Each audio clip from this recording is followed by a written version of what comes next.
a verdadeira novidade de vida. Nosso versículo inicial se encontra na carta do apóstolo Paulo aos Romanos, capítulo 6, versículo 4, Nova Versão Internacional. Portanto, fomos sepultados com ele na morte por meio do batismo, a fim de que, assim como Cristo foi ressuscitado dos mortos, mediante a glória do Pai, também nós vivamos uma vida nova. Que palavra maravilhosa, né? Novidade de vida em outras versões em português, né?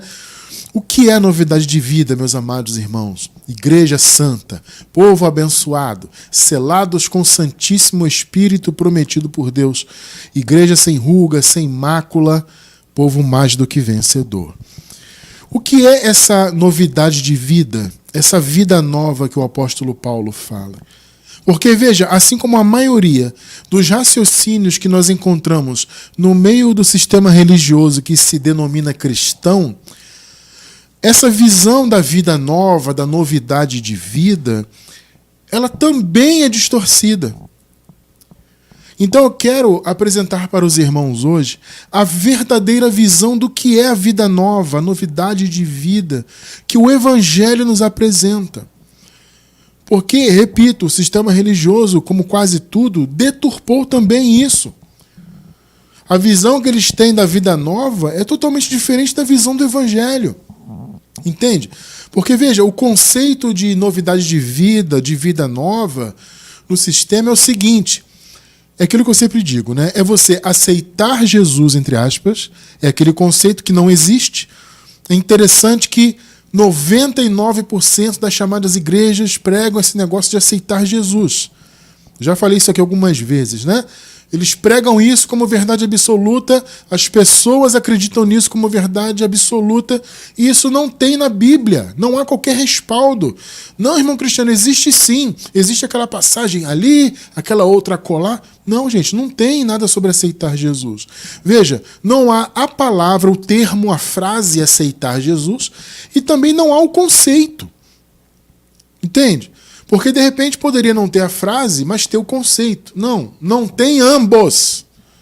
Mas as pessoas pregam isso como verdade absoluta. Olha, nós temos um estudo específico sobre isso. Eu vou deixar na descrição do vídeo pela gravação, tá? Você que está assistindo o nosso estudo pela gravação no YouTube, você vai encontrar o link no estudo sobre aceitar Jesus. Você vai ver ali, biblicamente, que esse conceito, essa ideia não faz sentido algum.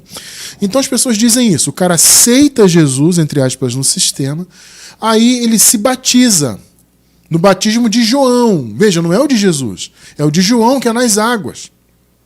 Aí ele se batiza nas águas, ele passa a seguir todo o cerimonialismo da chamada igreja.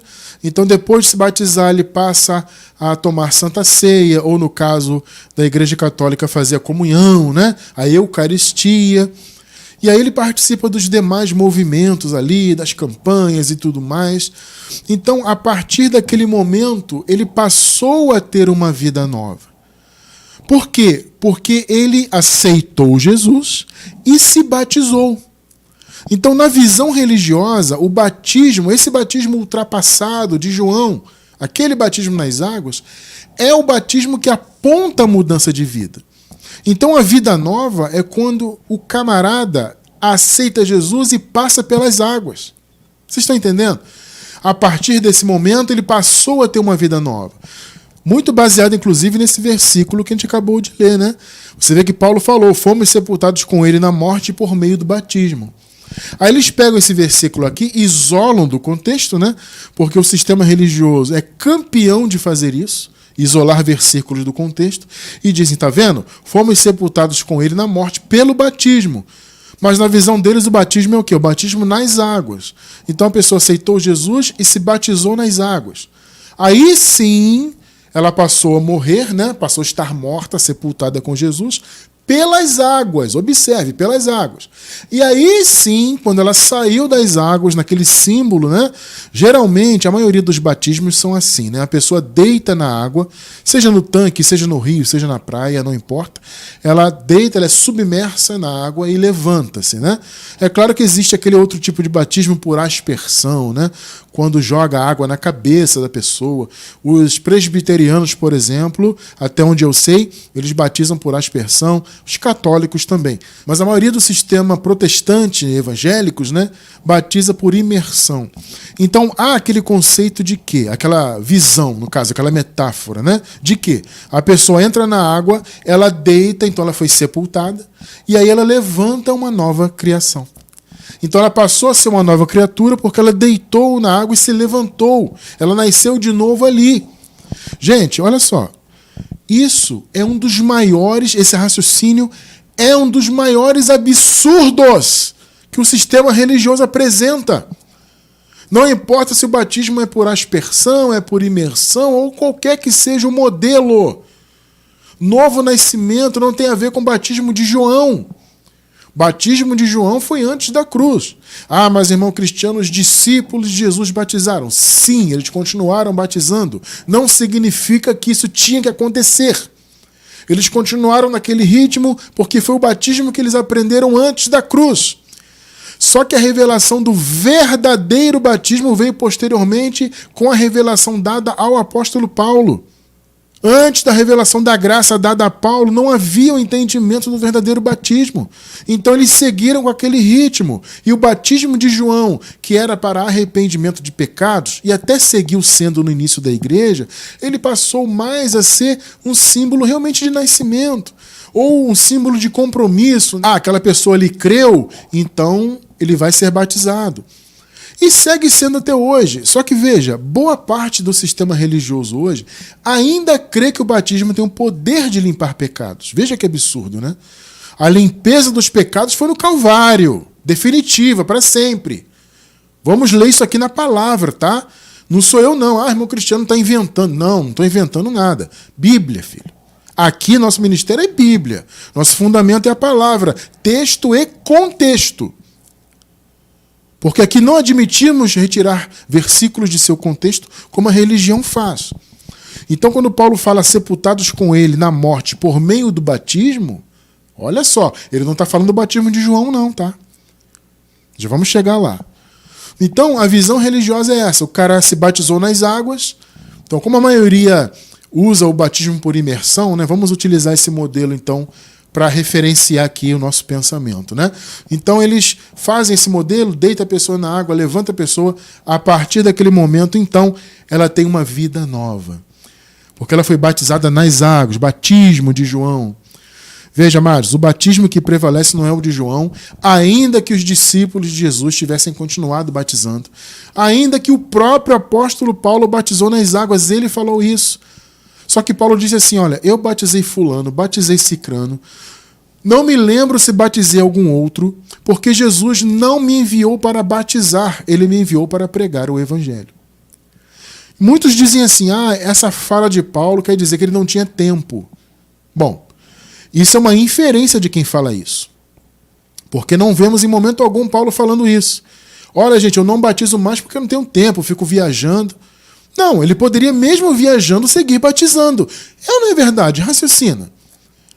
As viagens impediriam Paulo de batizar?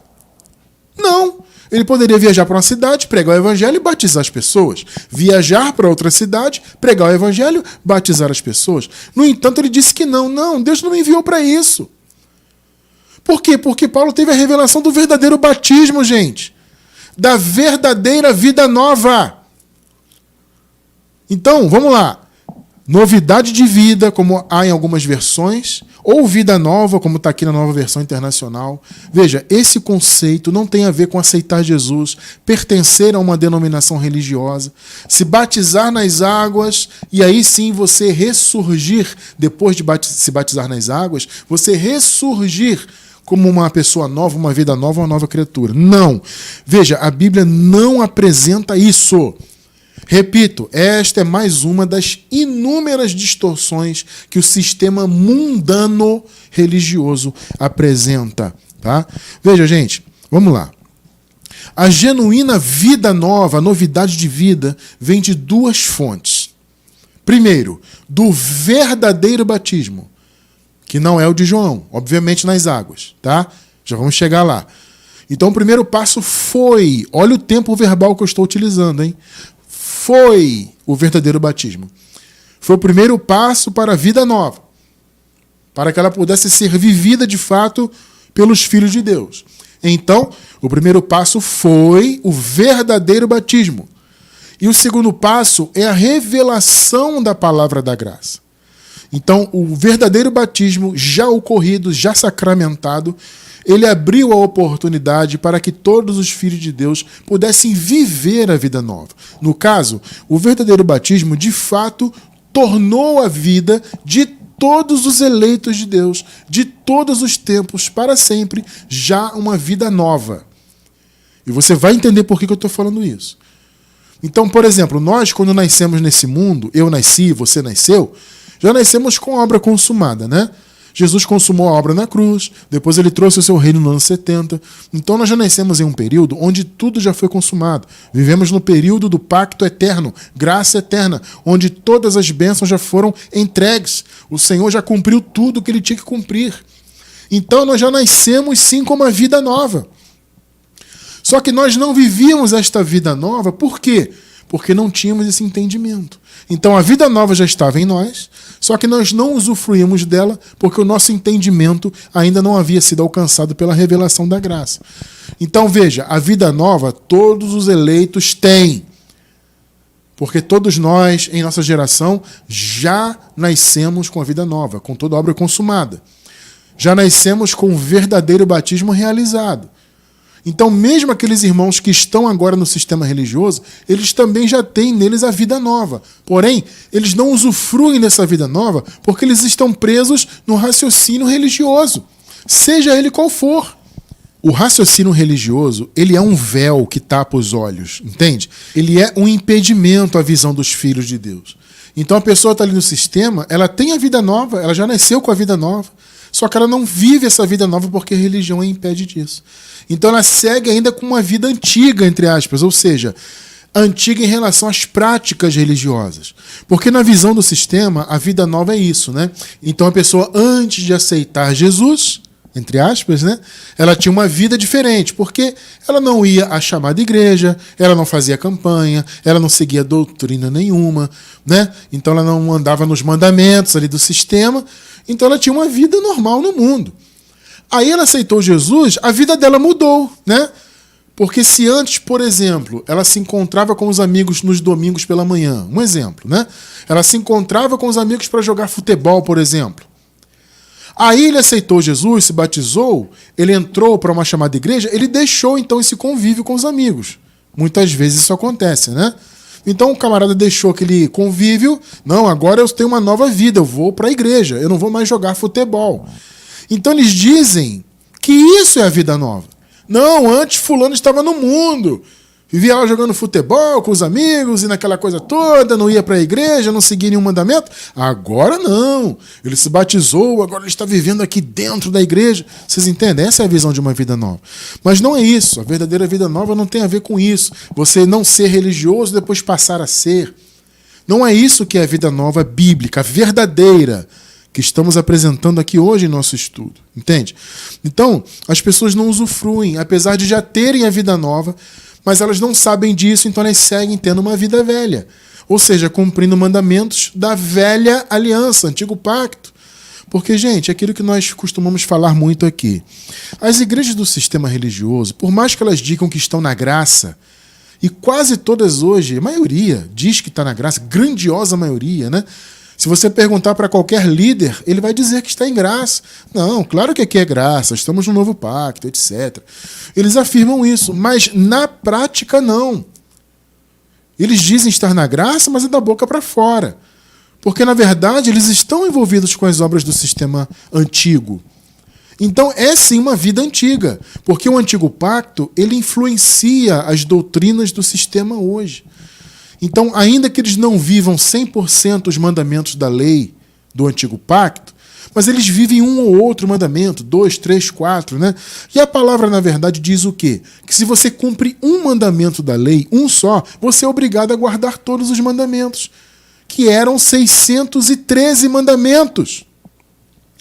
Então, se você vive em um, você tem que cumprir todos. Vocês estão entendendo o problema? Então, apesar deles dizerem que estão na graça, eles não estão, ou seja, estão cronologicamente, né? Deixa eu ressaltar isso aqui. Todos os filhos de Deus, estando ou não na religião, não importa, todos estão no tempo da graça eterna do ponto de vista cronológico, em relação ao tempo. Eles estão no tempo da graça. Mas quando eu digo que não estão, é na mente. Porque no entendimento deles, eles ainda têm que pagar o preço, cumprir o mandamento, e guarda o sábado, e é fiel dizimista, e usa roupa específica, e sei lá, tantas coisas, né? Eles vivem aí pagando preço e faz jejum, e etc, etc. Então eles vivem envolvidos com conceitos antigos. Então não é vida nova. Então eles têm a vida nova à disposição porque o Senhor já conquistou. Já houve o verdadeiro batismo e todos nós, filhos de Deus, fomos batizados nesse verdadeiro batismo lá no Calvário. Inclusive os irmãos que estão na religião. Mas como eles não sabem disso, vivem presos em coisas velhas. Então, gente, a verdadeira novidade de vida, ela começou lá com o batismo verdadeiro. E ela se manifesta a possibilidade de usufruirmos dela, de vivermos essa vida não mais religiosa, mas de fato uma vida guiada pelo Espírito, somente com a revelação da graça. Então é necessário esses dois passos, né? Então vamos lá, você pode estar se perguntando, né, irmão Cristiano, eu estou novo na graça, estou chegando agora, como é que eu faço para entender o que é o verdadeiro batismo, então? Vamos lá, abençoados. O verdadeiro batismo, único e genuíno, foi a morte do velho homem. Jesus de Nazaré morreu no Calvário. Ele foi o Cordeiro de Deus que tirou, olha o verbo, olha o tempo verbal, tirou o pecado do mundo. Não foi o que João disse, João Batista? Eis o Cordeiro de Deus que tira o pecado do mundo. Pois é, ele tirou o pecado do mundo de uma vez por todas. Ou seja, tirou a condenação, tá? Dos filhos de Deus. Olha só, estou sendo bem específico. Porque alguém pensa assim, como assim tirou o pecado, irmão Cristiano? A gente vê as pessoas cometendo pecados aí todos os dias. Gente, tirar o pecado tem um sentido de tirar o poder condenatório do pecado. As obras más tinham o poder de condenar, mesmo porque a lei trazia essa condenação, né?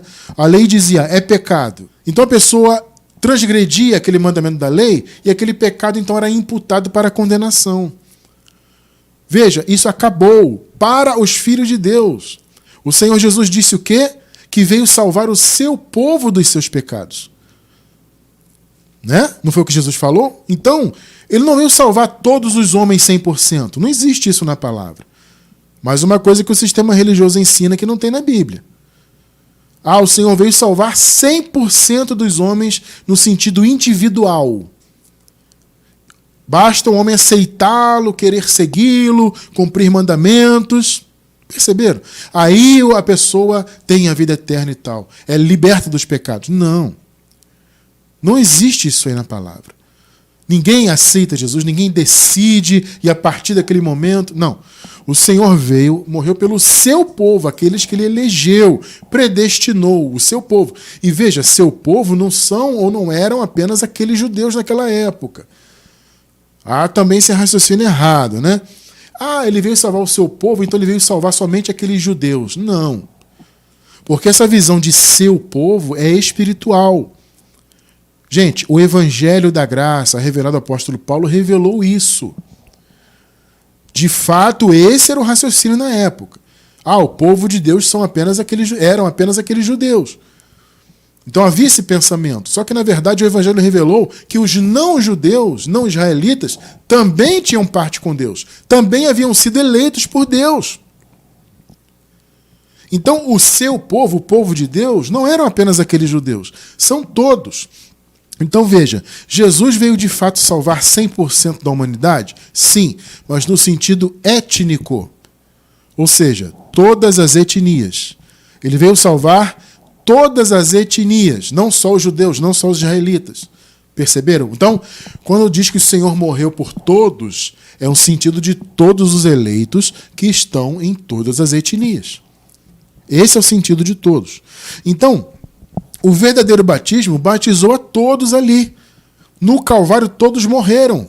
E o pecado então foi aniquilado, o poder condenador do pecado. O pecado, ou seja, obras más, obras da carne, não tem o poder de tirar a vida eterna do eleito de Deus, dos filhos de Deus. Quando a pessoa comete uma obra má, o máximo que vai acontecer é a pessoa colher consequências do que ela está plantando nessa vida. Não na eternidade, nessa vida.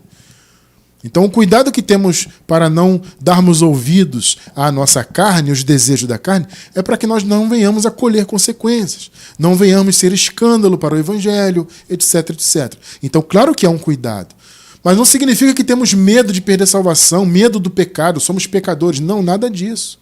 Por quê? Porque o verdadeiro batismo acabou com essa condição de pecadores. Entende? O verdadeiro batismo foi a morte do velho homem. Jesus morreu na cruz para aniquilar o pecado e o velho homem, a carne de todos os filhos de Deus de todos os tempos, morreu lá também.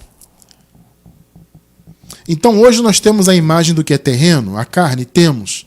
O velho homem está aqui? Sim, ele está vivo biologicamente, mas ele já foi aniquilado no que se refere a ser um agente de condenação. A carne não é mais, ela não tem mais esse poder de ser um agente condenatório. Por isso que Paulo disse, aí você liga uma coisa na outra. Romanos 8:1, nenhuma condenação há. Não é que não existam obras más, elas existem, mas elas não trazem mais condenação. Perceberam? Entendem? Notaram como o raciocínio vai se entrelaçando, né? Então não há condenação. Por quê? O verdadeiro batismo acabou com o poder da carne. O velho homem morreu ali no que se refere a condenar. Então veja só o apóstolo Paulo falando do verdadeiro batismo. Vamos ler o contexto, né? Nós lemos ali Romanos 6,4 no início. Vamos ler a partir do versículo 1 até o 7. Que diremos então? Continuaremos pecando para que a graça aumente? Olha só Paulo falando de pecado. Irmão Cristiano, o que é pecado aqui então, se na cruz ele foi aniquilado? Pecado é o desejo da carne. Veja, existe o conceito de pecado como transgressão da lei. Ou seja, enquanto a lei estava em vigor, quando alguém descumpria alguma coisa da lei, quando alguém tinha alguma prática contrária ao que a lei indicava, então a pessoa pecava em relação à lei. Só que, na verdade, Paulo revela que antes da lei o pecado já estava no mundo. Então, o pecado ele tinha vínculo com a lei enquanto a lei estava em vigor. Só que antes da lei, Paulo disse, o pecado já estava no mundo. O que é o pecado? O pecado é tudo aquilo que denota desobediência a Deus. Por exemplo, na época de Adão, primeiro homem, não havia lei, mas Adão pecou. Como assim ele pecou se não havia lei? Ora, ele pecou porque ele desobedeceu o Criador. Vocês podem notar, por exemplo, na época de Sodoma e Gomorra, havia lei ali? Não havia. No entanto, Deus trouxe um juízo sobre Sodoma e Gomorra, mesmo não havendo lei. Perceberam? Então, antes da lei, o pecado já estava no mundo. Já havia consequências. E depois também, o pecado está no sentido de que as obras mais existem. Porque a palavra pecado, gente, ela significa errar o caminho, literalmente, né? Errar o caminho, errar o alvo. Qual é o nosso alvo como filhos de Deus? É seguirmos as diretrizes de Deus. Sermos guiados pelo Espírito e andarmos de acordo com a revelação do Espírito, não é? Essa é a direção de Deus em nossas vidas. Então, quando você deixa de dar ouvidos para o Espírito e dá ouvidos para a carne, você está pecando. Não em relação à lei. Não pecando para ser condenado. Não transgredindo lei, porque a lei acabou. O fim da lei foi Cristo. Ponto. Mas pecando em relação ao caminho que você tem que seguir. É disso que Paulo está falando aqui. Olha, gente, a lei acabou, a condenação acabou, e por causa disso a gente vai continuar errando, vivendo como antes. É isso que Paulo está falando. Que diremos então? Continuaremos pecando para que a graça aumente? De maneira nenhuma. Nós, os que morremos para o pecado, olha só o que ele está falando. Como podemos continuar vivendo nele? Olha o que ele disse. Nós morremos para o pecado. O pecado não pode nos dominar, não pode nos condenar. Nenhuma condenação há. Tanto que ele fala no contexto, né? Em Romanos capítulo 8. Nenhuma condenação há. Então ele está afirmando, não há condenação, já morremos para o pecado. Agora, nem por isso vamos deixar nossa carne nos levar para onde ela quer. É o que Paulo está falando aqui. 3. Olha só o 3. Ou vocês não sabem que todos nós, olha aí, todos nós filhos de Deus. Veja, ele está escrevendo para os romanos. Ah, irmão Cristiano, todos nós eram apenas os romanos? Poderia ser sim. Não seria errado, né? Porque Paulo estava se referindo ali aos romanos. Mas, na verdade, todos nós são todos os filhos de Deus. Ou vocês não sabem que todos nós que fomos batizados em Cristo Jesus, ou seja, todos os filhos, né? Não foram apenas os romanos que foram batizados em Cristo. Entenderam por que Paulo fala de todos os filhos? Ou vocês não sabem que todos nós, filhos de Deus, que fomos batizados em Cristo, fomos batizados na sua morte? Opa! Percebeu? Mas o sistema religioso diz que o batismo ainda é o de João na água. Mas Paulo revelou que o verdadeiro batismo foi na morte. Meu irmão, minha irmã, olha só. Eu não estou inventando nada. De repente alguém está assistindo de primeira vez aí, está impactado, né? Poxa, esse cara é um herege, está dizendo que o batismo de João não é válido. Ué, você prefere o de João ou o de Jesus? As pessoas seguem no de João ignorando o de Jesus. Olha só, vamos nos lembrar do que Paulo disse nos versículos anteriores. Vocês morreram para o pecado. Então vocês não devem andar nas vontades da carne, porque já morreram para o pecado. O pecado não pode condenar, não pode matar vocês eternamente. Vocês estão livres disso, de condenação. Nem por isso você vai dizer sim para as vontades da sua carne. Entendam que vocês estão mortos para ela. Mortos no sentido da condenação e mortos no sentido de não serem dominados por ela. Por que vocês estão mortos? Porque vocês foram batizados na morte. Perceberam a ligação dos versículos, do raciocínio? Vocês não sabem, romanos, que todos nós que fomos batizados em Cristo, fomos batizados na sua morte. Aí vem o sistema religioso e isola o versículo 4 e diz que o batismo é de João. Só que Paulo está falando do batismo da morte, verdadeiro. 4. Portanto, fomos sepultados com ele na morte por meio do batismo. Aí o sistema diz batismo batista, batismo na Assembleia, batismo na Católica, nas águas. É isso que Paulo está falando no contexto? Pelo amor de Deus, gente. Não podemos ignorar o contexto dos textos. Quando Paulo fala fomos sepultados na morte por meio do batismo, ele está falando do verdadeiro. Você acabou de ler no versículo 3. Batizados na morte de Cristo, a fim de que, assim como Cristo foi ressuscitado dentre os mortos mediante a glória do Pai, também nós vivamos uma vida nova. Então, quando Paulo fala de vida nova, ele está falando da vida a partir da morte de Jesus.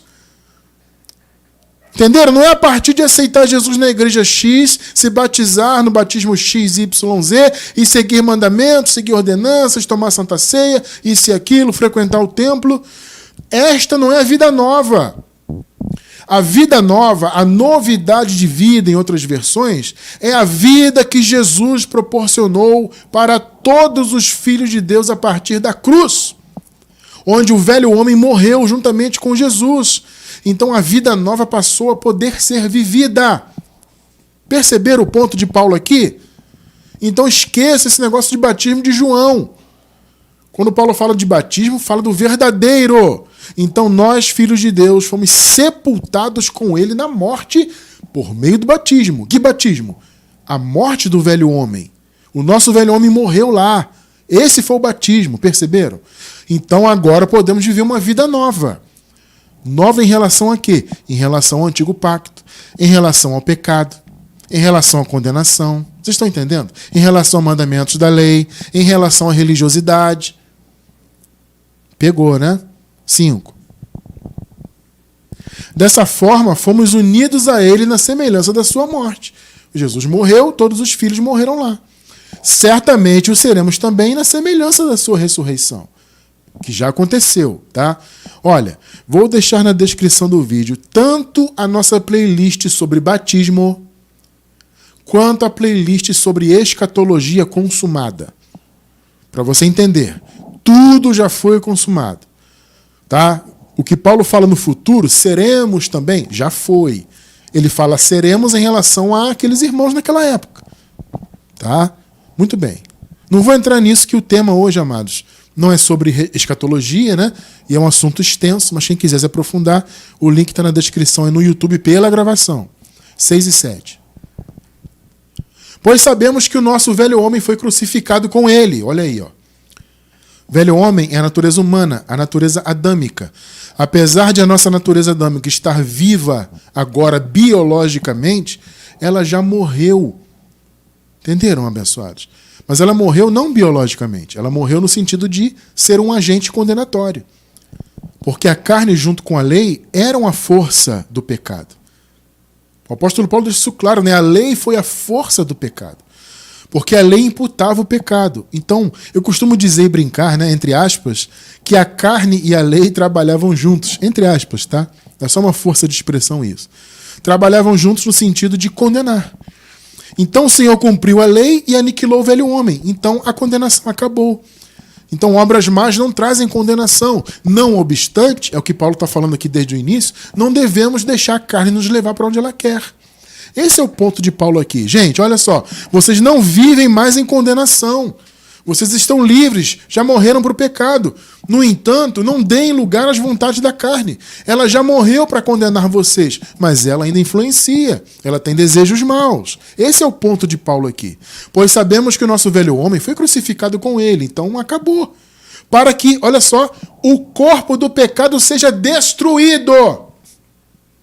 Então, o que aconteceu no Calvário? Quando Jesus morreu, o velho homem de todos os filhos dele morreu lá, foi destruído. Neste sentido que eu acabei de falar. Como um agente de condenação. Foi destruído. E não mais sejamos escravos do pecado, pois quem morreu foi justificado do pecado.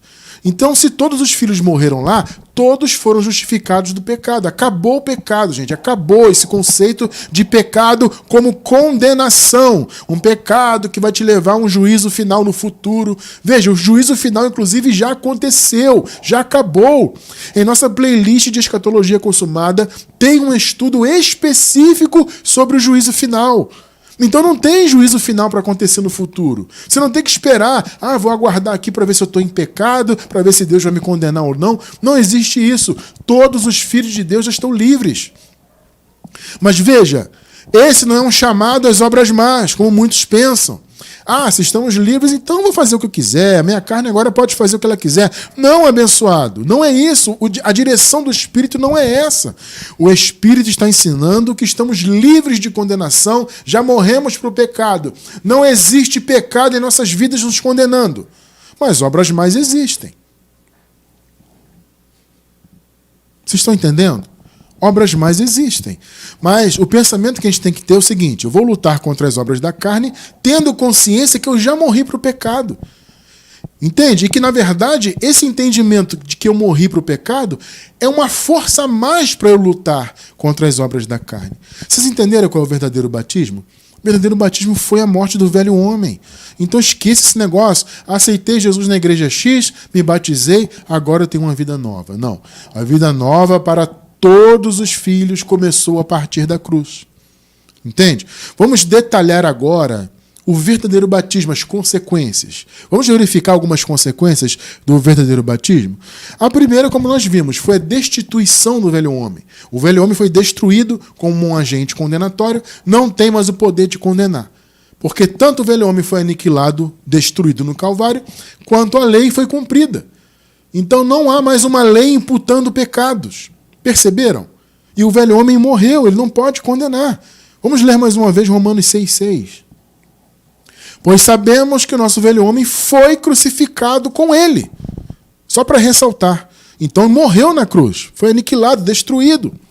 Então o verdadeiro batismo consiste na morte do velho homem.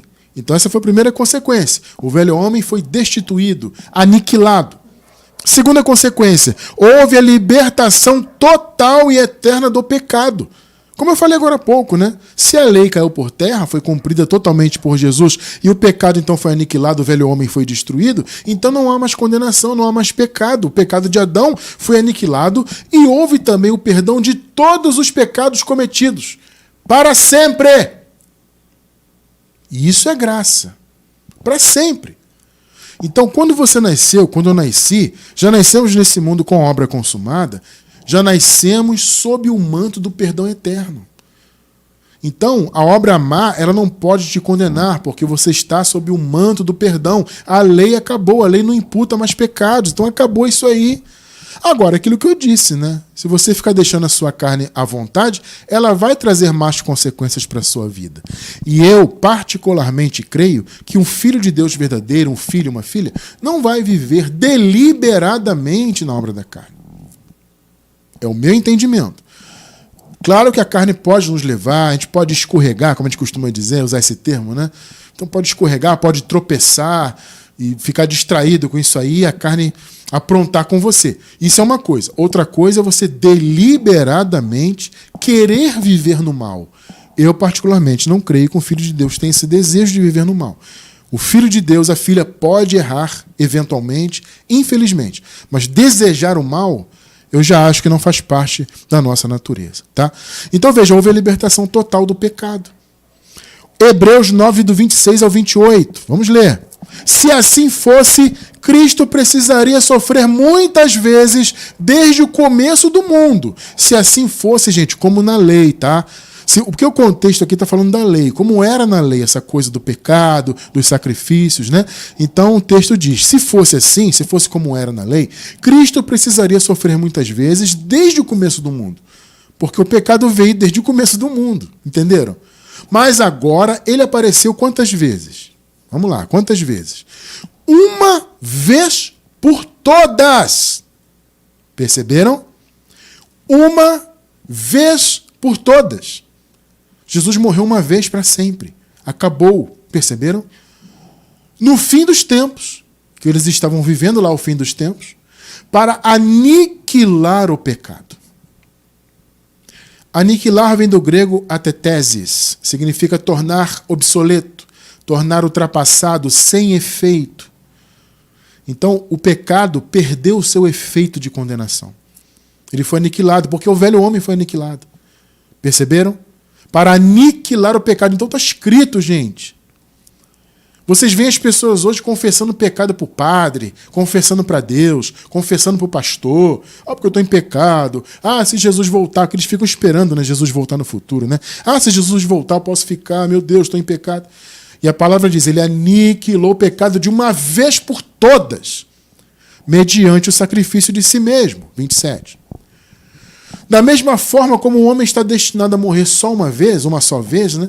E depois disso enfrentar o juízo, que já passou.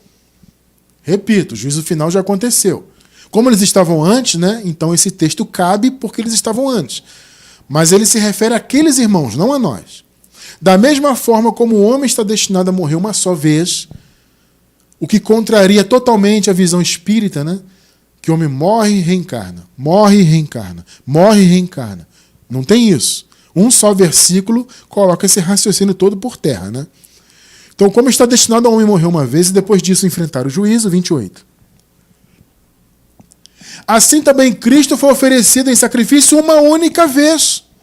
Ou seja, Jesus não vai reencarnar e voltar a morrer, por exemplo. Não haverá uma outra morte. Foi de uma única vez. Foi para sempre. Para tirar os pecados de muitos, não de todos. Perceberam? De muitos, porque são muitos filhos. E aparecerá segunda vez, já apareceu, não para tirar o pecado, mas para trazer a salvação aos que o aguardam. Eles estavam esperando ainda a salvação se manifestar, né? A vinda do reino de Deus, que foi no ano 70. Tá? Então tudo já foi consumado. Vocês perceberam? Jesus veio de uma vez por todas, morreu uma vez para sempre. Ele viria uma segunda vez como veio, mas para trazer juízo contra Jerusalém. Ele viria para trazer o seu reino, não para reencarnar e morrer de novo. Perceberam, né? Então o pecado foi aniquilado e todas as transgressões consequente daquele pecado. Colossenses 2, 13 e 14. Quando vocês estavam mortos em pecados e na incircuncisão da sua carne, ou seja, Paulo está falando de antes da cruz. Antes da cruz, eles estavam mortos em pecados, porque o pecado foi aniquilado na cruz. Então, evidentemente, Paulo está falando de antes da cruz. Quando vocês estavam mortos em pecados e na incircuncisão da sua carne, Deus os vivificou juntamente com Cristo. Foi uma vivificação espiritual a princípio. Foi a primeira ressurreição espiritual. Ele nos perdoou todas as transgressões. Então eles lá estavam submetidos ao pecado de Adão e também às transgressões deles próprios. Então o Senhor aniquilou não só o pecado de Adão, mas todos os pecados decorrentes do pecado de Adão. 14. E cancelou a escrita de dívida. Então acabou a dívida, não tem dívida mais. Mas, irmão Cristiano, e as obras da carne más que nós praticamos? Elas não geram novas dívidas? É evidente que não, porque Jesus morreu uma vez por todas. Você não acabou de ler comigo em Hebreus? Então não há dívida espiritual de pecado algum.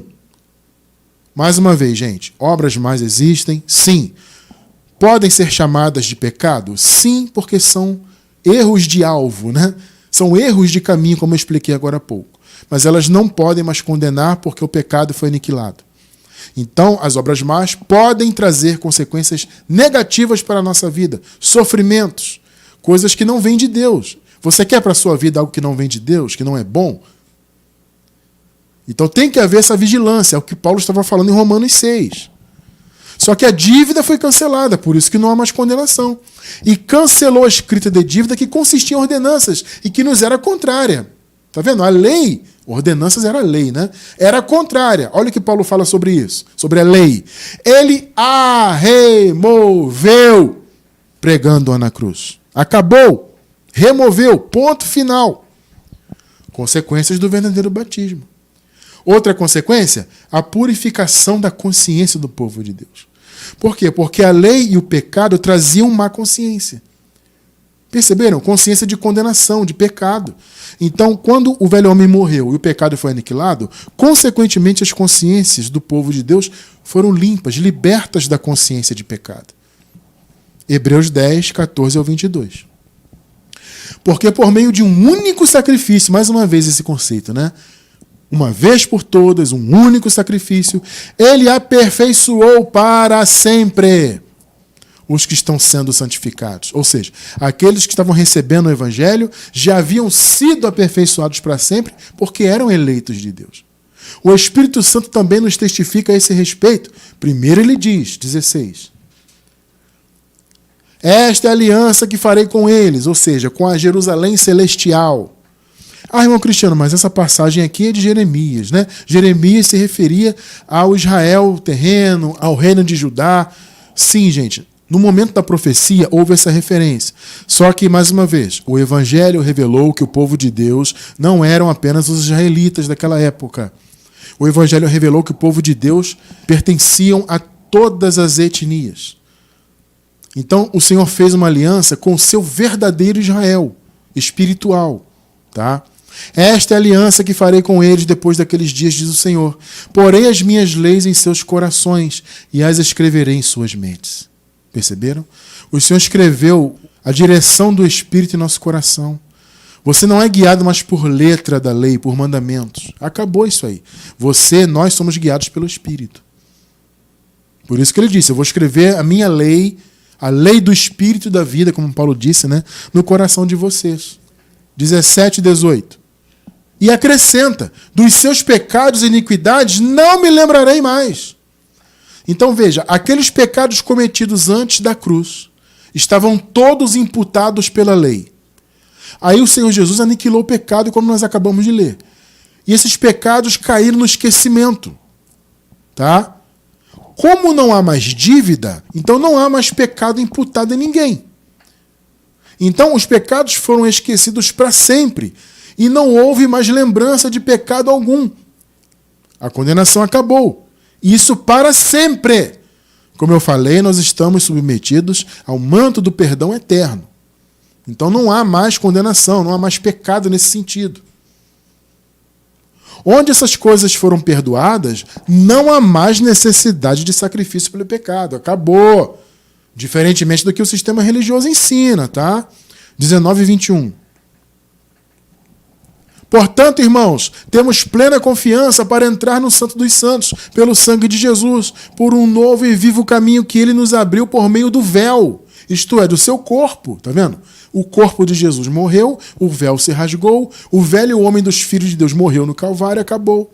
Temos, pois, um grande sacerdote sobre a casa de Deus. 22. Sendo assim, aproximemo-nos de Deus com coração sincero e com plena convicção de fé. Olha só que chamado lindo, né? Tendo corações aspergidos para nos purificar de uma consciência culpada. Então havia má consciência de pecado porque a lei vivia imputando pecados. Só que a má consciência de pecado acabou. Nós não temos que ter má consciência de pecado. Essa é a vida nova, gente. Isso é novidade de vida. Só que só usufrui aquele que conheceu a palavra da graça. Foi o que eu disse no início. A vida nova foi estabelecida a partir da cruz. Mas só vai usufruir disso quem conhece o evangelho verdadeiro. Evangelho da graça. Palavra predestinada de sabedoria. As pessoas no sistema religioso hoje, elas vivem com as consciências pesadas de pecados. Sou pecador, vou perder a salvação, se Jesus voltar, vou ficar, etc, etc. Porque a religião impõe essas más consciências de pecado. Só que as consciências foram purificadas do pecado. E tendo os nossos corpos lavados com água pura. Que coisa linda. Água pura é o evangelho. Água pura é a palavra. Por isso que Paulo fala, né? Que a palavra é a água. Essa referência, então, a ter o corpo lavado com água pura, é uma referência do que se fazia na lei, tá? Na lei havia os batismos, abluções, né? Antes do batismo de João, já haviam as abluções, que eram as lavagens por meio da água. Entende? A religião judaica também usava desse expediente. Então é uma referência aqui, só que claro que não está falando literalmente. O corpo lavado com água limpa é lavado com o verdadeiro batismo. Na cruz, o sangue de Jesus derramado. Isso é água limpa, além da palavra, que é a água que purifica a nossa mente. Vocês estão entendendo? Agora vamos voltar ao primeiro versículo rapidamente, Romanos 6,4. Portanto, fomos sepultados com ele na morte por meio do batismo. Olha só. A fim de que, assim como Cristo foi ressuscitado dos mortos, mediante a glória do Pai, também nós vivamos uma vida nova. O que Paulo está dizendo aqui? Ele está dizendo o seguinte, olha, Jesus é outro. Jesus é outro. Tanto que em Romanos 7,4, Paulo fala, né? O Senhor ressuscitou e nós temos que pertencer a outro. Não é o que Paulo fala? Outro, ou seja, outra manifestação. Não temos que olhar mais Jesus segundo a carne. Jesus é outro. Romanos 7,4. Vamos ler. Assim, meus irmãos, vocês também morreram para a lei por meio do corpo de Cristo para pertencerem a outro. Perceberam? Então não é mais o Nazareno, é outro, ressuscitado. Aquele que ressuscitou dos mortos, a fim de que venhamos a dar fruto para Deus. Então, o que Paulo está dizendo? Uma vez que Jesus é outro, vocês também são outros. Vocês não são mais aqueles que viviam debaixo da lei, debaixo do pecado antes da cruz. Vocês agora são outros. Ele ressuscitou, vocês também ressuscitaram. No caso, a primeira ressurreição, né? Espiritual. Então o Senhor vivificou vocês. Perceberam? Então vocês são outros. Vocês não pertencem mais à velha criação. Vocês são novas criaturas. Vocês estão entendendo o que Paulo está dizendo ali? Vocês são seres espirituais, porque Jesus hoje ressuscitou espiritualmente. É isso que ele está falando ali. Então, antes da cruz, gente, olha só, o povo de Deus era guiado apenas pela natureza humana. Não havia direção espiritual antes da cruz. Então, era uma vida velha. Está entendendo o que é vida nova? É a vida estabelecida por Cristo a partir da cruz. A vida nova é a vida com o velho homem morto, aniquilado, sem condenação, sem pecado. Essa é a verdadeira novidade de vida. Não é ser religioso. Então veja, os irmãos antes da cruz, a igreja primitiva, viveu também em período antes da cruz. E eles estavam então sendo guiados apenas pela carne. Efésios 2:3. Anteriormente, ou seja, antes da cruz, obviamente, todos nós também vivíamos entre eles, entre os filhos da desobediência, filhos da perdição, satisfazendo as vontades da nossa carne. Olha só, seguindo os seus desejos e pensamentos. Não havia pensamento espiritual, não havia desejo pelas coisas espirituais. Perceberam? Era só a direção da carne, porque o espírito estava inoperante. Estava morto nesse sentido, né?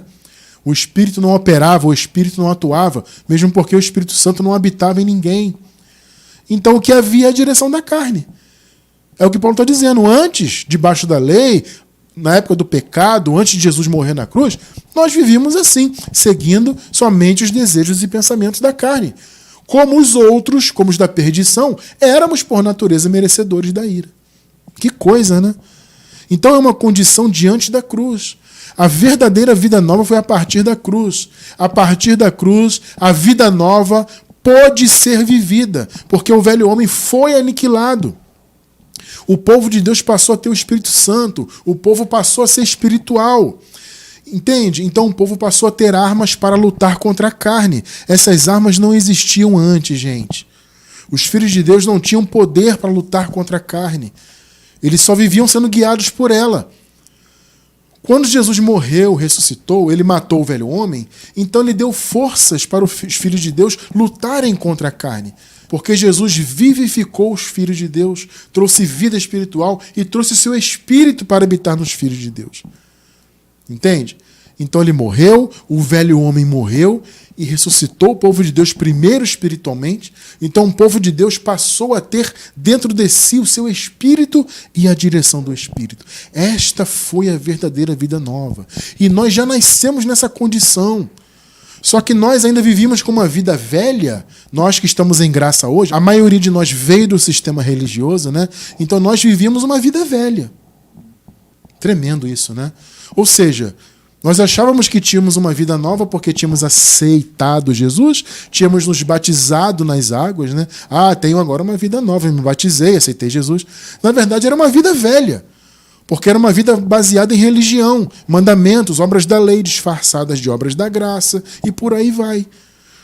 Então, a vida nova já existia? Sim, porque ela já existia desde a cruz. Então nós já nascemos com uma vida nova, já nascemos espirituais, já nascemos com o velho homem aniquilado. Só que para você viver a vida nova, como eu disse, são 2 passos, né? O primeiro passo foi a morte de Jesus, ele aniquilou o velho homem. O segundo passo é a revelação da graça. É o entendimento da graça que ilumina os nossos olhos de modo que nós possamos enxergar em nós a vida nova, a vida espiritual. Não sermos mais guiados por mandamentos, por obras da lei, sermos guiados pelo passado. Isso é no meio da religião. Quando a graça é revelada, aí sim, meu irmão, você passa a viver uma vida realmente nova. Porque você entende que o seu velho homem morreu na cruz, você já nasceu com o velho homem morto neste sentido, e a graça te sendo revelada, ela faz você entender que você tem que renunciar às obras más. Perceberam?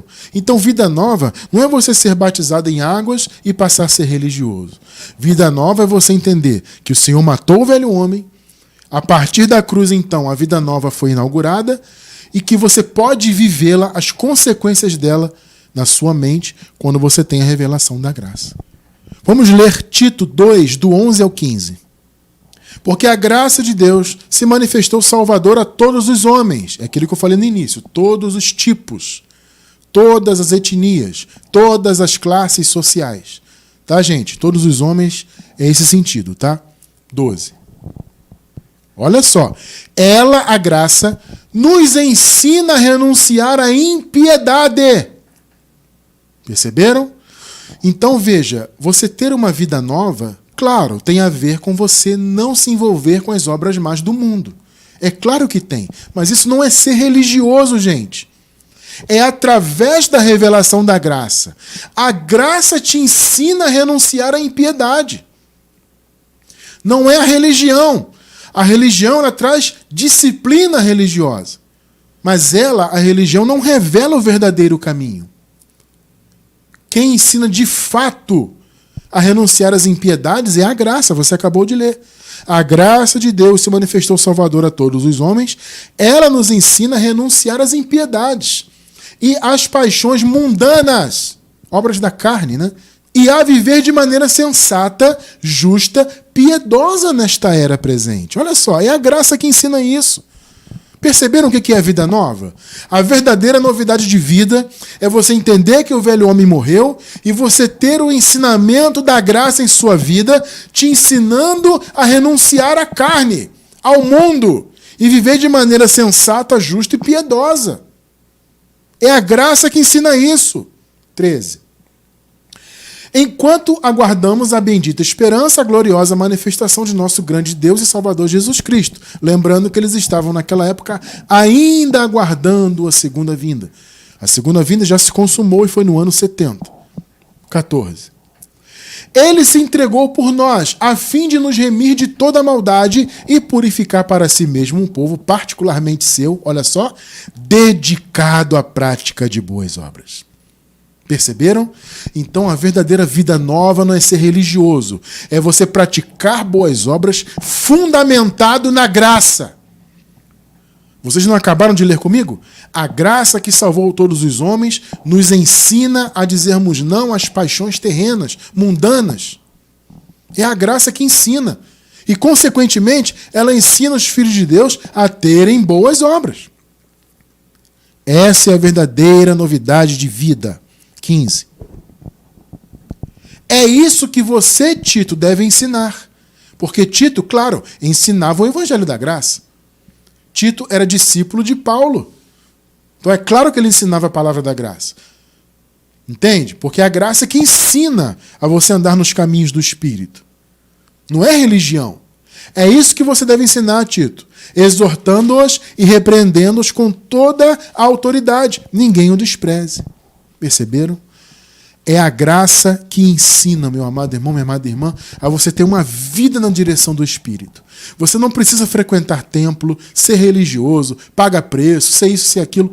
Esqueçam isso. O verdadeiro batismo proporcionou a vida nova. Uma vida espiritual, uma vida com o velho homem morto. E as consequências e as benesses dessa nova vida nos são reveladas pelo Evangelho da Graça em nossa mente. Perceberam? Você acabou de ler comigo. É a graça que ensina a dizer não às paixões mundanas e a viver uma vida de boas obras. Então, meu amado irmão, minha amada irmã, não importa se você é religioso, você nem deve ser, na verdade. Não é esse o chamado para os filhos de Deus. O que importa é ser nova criatura. E todos nós já nascemos novas criaturas. Eu vou deixar na descrição do vídeo também um estudo sobre isso. Já nascemos novas criaturas. Você já nasceu nova criatura. Por quê? O velho homem morreu na cruz. A velha criatura morreu na cruz. Você leu comigo aqui ao longo do estudo.